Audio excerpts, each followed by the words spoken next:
call out to be a people marked by righteousness and justice, a light to the nations. Our nation's founders spoke of being one nation under God.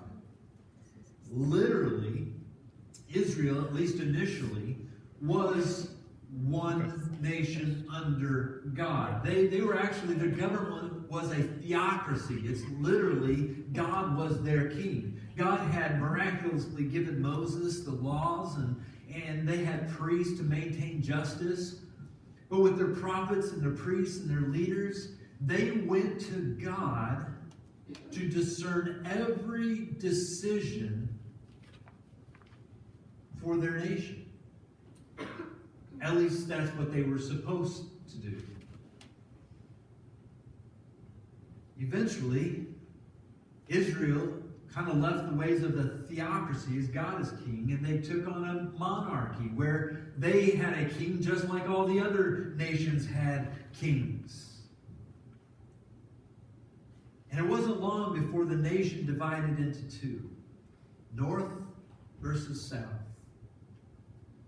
They were still considered by many to be under God, but they were no longer one nation under God, indivisible.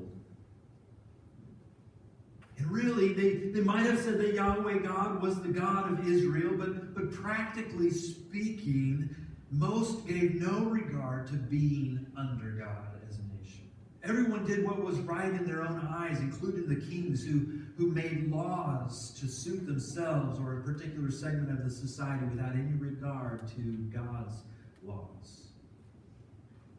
So while both North and South spoke of being God's chosen nation and regularly asked for God's blessing on their nation, they had essentially pushed God out of their nation. They only wanted the good that He might give them. And if there were other gods who might give them nicer things, they had no problem serving those gods too. Matt Fuller has said this: patience is a wonderful virtue, but unlimited patience is not. We can resonate with that, right? God had been more than patient with His people Israel, but now it was time for discipline. Amos is just a regular guy who has been following the news. He's a farmer. He's a godly farmer who is called by God to give Israel yet another warning before her impending destruction. Or if not a warning, at least another explanation why destruction was about to come to the nation. So he arrives in Bethel with this word from the Lord, but nobody believes him. They look around and the economy has never been better. The rich are getting richer. Well, the poor, you'll always have the poor with you. Their wealth enabled them to know power, which seemed to bring more wealth and more power. They seemed to be on a great trajectory. With the world's wealth and being a world power, they had a great measure of security. But Amos insists it's a false security. This is where we pick up his prophecy in Amos chapter 6. Let's begin at verse 1. Woe to you who are complacent in Zion. That would be the southern kingdom, Judah. And to those who feel secure in Mount Samaria, that would be the northern kingdom, Israel. You notable men of the foremost nation to whom the people of Israel come. Go to Kelna and look at it. Go from there to great Hamath, and then go down to Gath and Philistia. Are they better off than your two kingdoms? What he's saying there is, go look at these nations that are no longer nations. They're already extinct. Are they better off than your two kingdoms? Is their land larger than yours? You put off the day of disaster and bring near a reign of terror. You lie on beds adorned with ivory and lounge on your couches. You dine on choice lambs and fattened calves. You strum away on your harps like David and improvise on musical instruments. You drink wine by the bowlful and use the finest lotions, but you do not grieve over the ruin of your nation. Therefore, you will be among the first to go into exile. Your feasting and lounging will end. You know, there's no doubt about it. I mean, just even listening to this kind of thing, there's no doubt about it that Israel has some good things. Israel has a bunch of good things. And good things we know come from God, right? So their success and their wealth and their health, their comfort and their security, all their nice things are blessings. Is it okay to say that? Because we do say that, right? We do say that. I did a quick Facebook search and did #blessed just to see what it would pull up. A new house, a new car, a new baby, our family, our marriage, our pets, an unexpected raise, living through a bad accident or a delicate surgery. All these kinds of things popped up. We claim many things as blessings. And if we're honest, what we claim as blessings are success and wealth and health and comfort, security, nice things, right? They're the same kinds of things that Israel was claiming as blessings. Are we wrong to do that? No. We are blessed. We have many blessings. Go ahead and continue to use #blessed. It is completely appropriate. It's not wrong to live with a thankful heart, recognizing that all good and perfect gifts are exactly that. They're gifts coming from the Father above. But if we're not careful, we can lose the blessing of our blessings. What do you mean by that, preacher? Let me explain what I mean by that. When God called Abraham, and Abraham was the granddaddy of Israel, okay, right? It was Abraham, Isaac, and Jacob. Jacob was another name for Israel. So Abraham was the grandfather of this nation, Israel. When he called Abraham, he called him out of paganism. And when he called him with these words, I will make you into a great nation, and I will, what's the word? Bless you. And all peoples on earth will be blessed through you. Okay, so Nazarene theologian H. Ray Dunning wrote it this way. Throughout much of her history, Israel tended to be more preoccupied with her national life and all of its political success than the theological meaning of her existence, the purpose. And he goes on to say, when these two were illegitimately joined, they served to totally pervert the purpose of her election. Let's say it this way. If we're not careful, we may forget the purpose of the blessing. The purpose of God blessing Abraham was so that the whole world might be blessed. Jesus told his disciples not to hoard the blessings that they had received from God. Instead, he said, freely you have received, freely give. But it's so easy to keep God's goodness to ourselves, isn't it? To reinvest whatever new income we have for ourselves. To use his blessings to build our own empires around us rather than to use his blessings to bless others. We naturally want the blessing.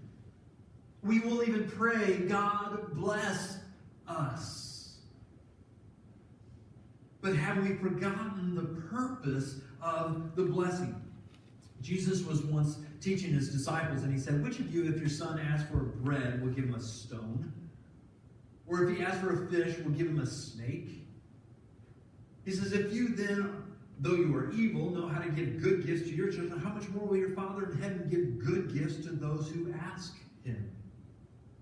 So in everything, do to others what you would have them do to you, for this sums up the law and the prophets. I don't know if I've ever seen this before, the connection between the blessings that God has given us good gifts and what he says how to treat others.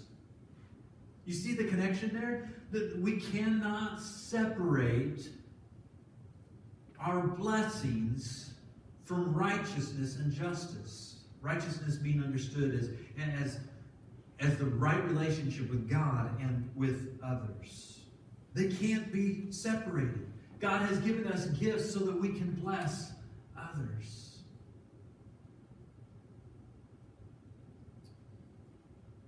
Israel had forgotten this. Maybe we forget it too. Be careful, or you might forget the purpose of why God has blessed you. You know, it's interesting if you look at how Luke tells of this teaching of Jesus. He says it a little differently. He says it this way: which of you fathers, if your son asks for a fish, will give him a snake instead? That sounds similar, right? Or if he asks for an egg, will give him a scorpion. Well, egg, scorpion, it was bread, stone. Okay, but we get the idea. If you then, though you are evil, know how to give good gifts to your children, that's identical. How much more will your Father in heaven give the Holy Spirit to those who ask him? And this introduces another caution that comes with blessings. If we aren't careful, we may settle for the minor blessings and never ask for the real blessing.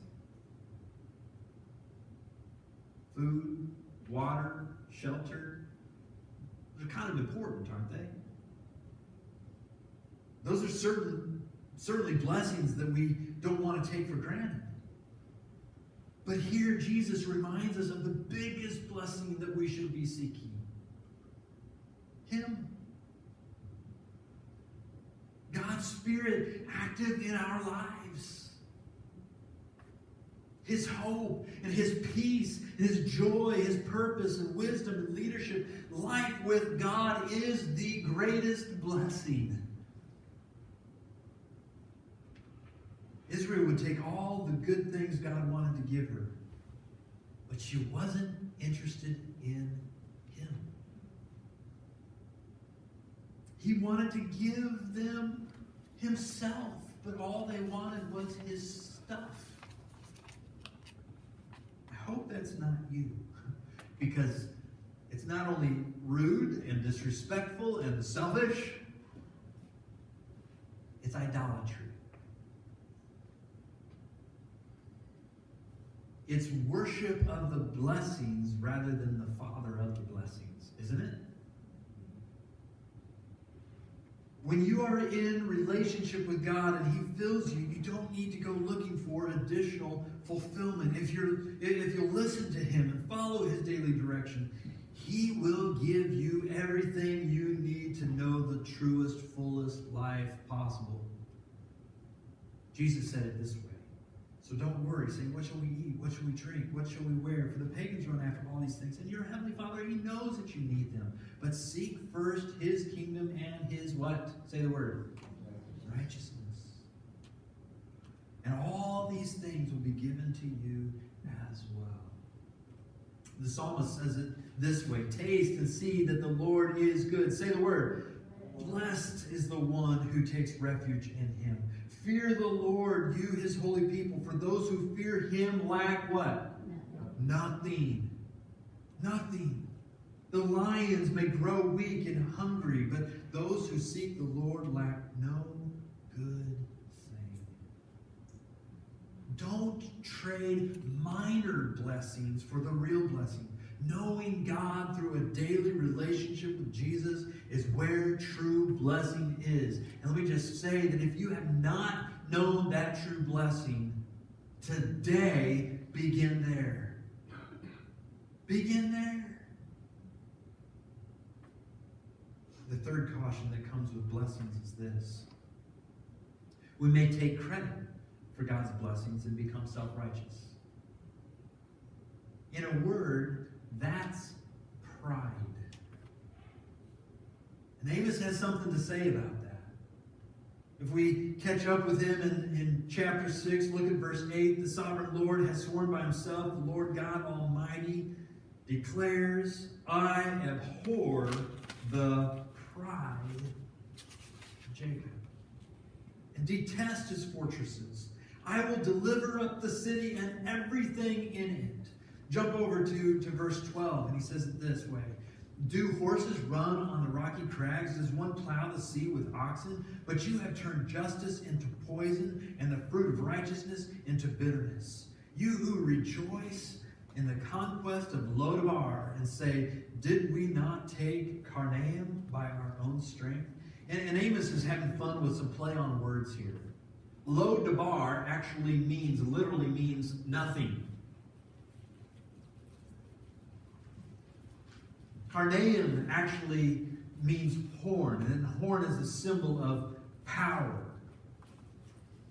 And so, essentially, what he's saying, Israel pats herself on the back for the conquest of nothing and proclaims that she took a city of strength by her own strength. It's pride. Pride is placing oneself over another. And in this case, the nation has placed itself over God. Regardless of what they proclaim, they are not a nation under God any longer. They don't submit to him. They think too much of themselves. They don't live by God's standard of righteousness. They make up their own version of right. They hold parades celebrating their pride. They celebrate what they are able to accomplish, but what they have accomplished is nothing. They think they are progressives, but in actuality are taking the nation into digression and exile. They're saying things are fine. They've never been better. But the scales of justice have been flipped. You know, there was a time in Israel when justice was on the side of those who were righteous. But now the courts are making decisions against those who stand for righteousness. They're killing the prophets. Israel's pride had turned justice into poison and the fruit of righteousness into bitterness, Amos says. But I contend that Israel is not the only nation that has struggled with pride. Pride stands opposed to righteousness every time. As it turns out, pride is the root of most human sin, isn't it? But it's often difficult to see our pride or to see the problems with it. Amos makes the analogy that it doesn't make sense for horses to run on rocks. Neither does it make sense for oxen to plow the seas. As rocky crags will ruin the horse's legs that run on it, and the sea will drown the oxen that plow it. Sin, he's saying, will ruin a person or a nation that continues in it. The point he's making here is that if you are able to think rationally, sin doesn't make sense. Does it? It doesn't make sense. And yet, he says, we persist in it anyway. That's pride. That's the nature of pride. Pride still comes before a fall, but a proud person or a proud society rarely believes that it could actually ever fall. Look at us. And Amos's word to Israel is, no nation is invincible. I'm ready to dance. Anybody else ready to dance? No nation is invincible. That is his point to Israel. Tim Green writes that Amos's message undoubtedly seemed very unpatriotic. Would you agree with that? I mean,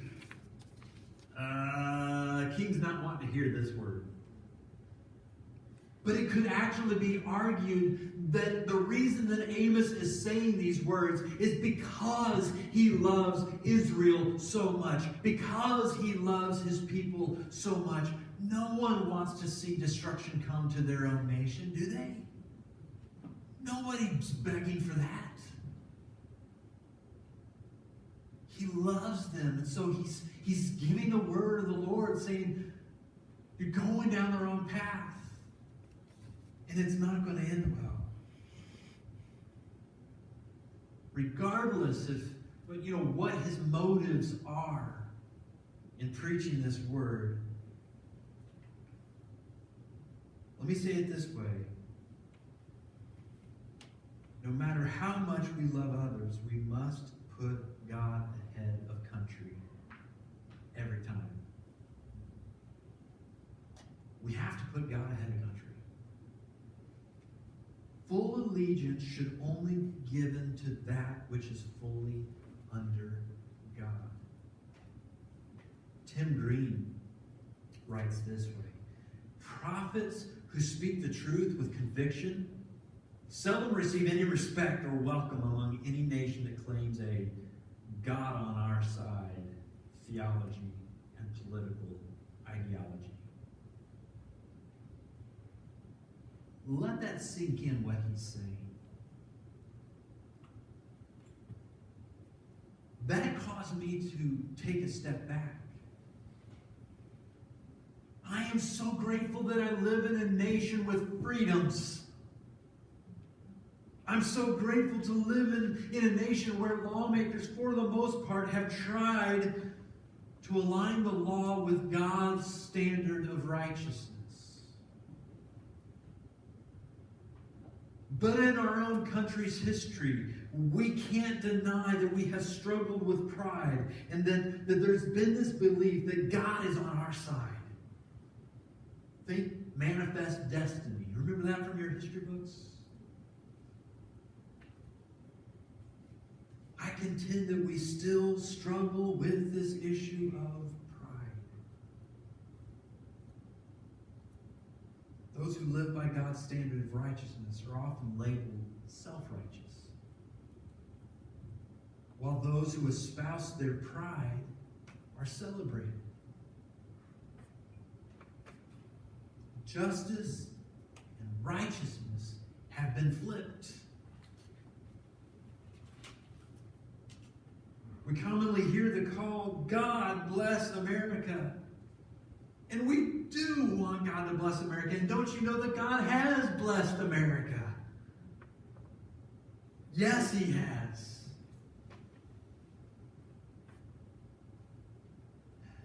We know we want His material blessings. But how badly do we want Him?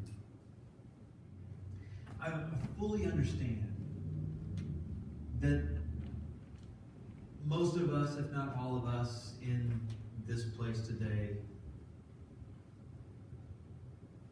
we're not the movers and shakers of the federal government. And it may feel like, I've wrestled with this through this whole series. What can I do? My hands are tied in all this regard. Please don't miss next week. We're going to wrap up the series next week. There's hope to be found, okay? Come back next week.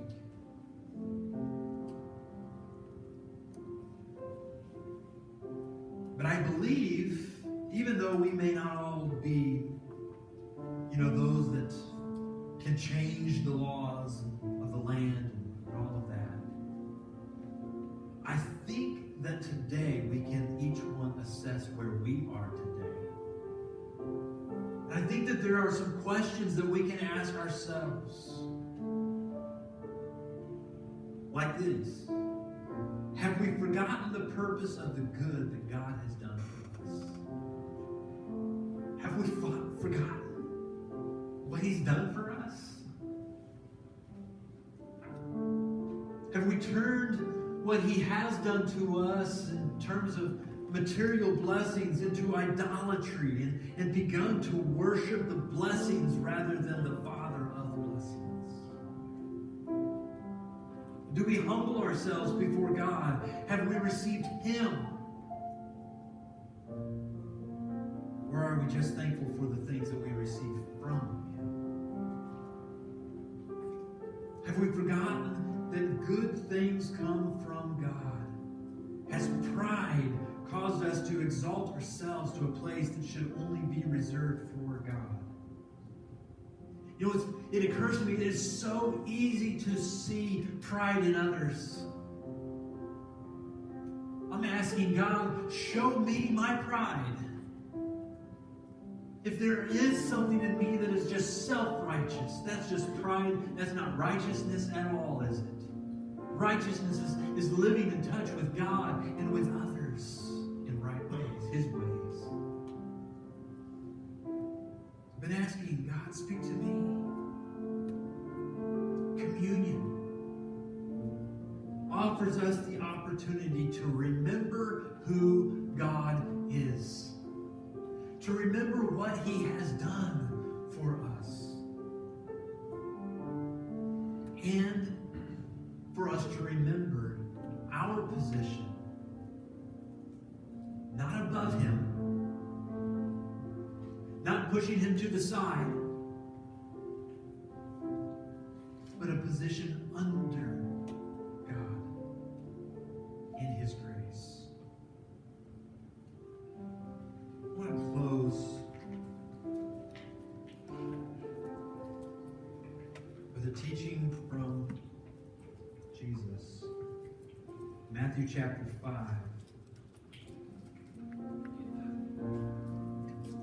Known as the Beatitudes. God has given you good things. You know that? He's given you good things. And if you're struggling to see what good he's given you, start with the cross. He's given you himself. His blessings really aren't conditional on our circumstances.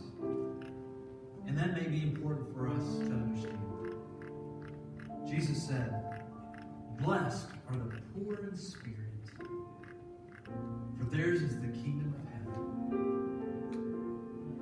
Blessed are those who mourn, for they'll be comforted. Blessed are the meek, for they will inherit the earth. Blessed are those who hunger and thirst for righteousness, for they will be filled. Blessed are the merciful, for they will be shown mercy. Blessed are the pure in heart, for they will see God. Blessed are the peacemakers, for they will be called children of God. Blessed are those who are persecuted because of righteousness, for theirs is the kingdom of heaven. Blessed are you when people insult you, persecute you, and falsely say all kinds of evil against you because of me. Rejoice and be glad, Jesus says, because great is your reward in heaven, for in the same way they persecuted the prophets like Amos who were before you.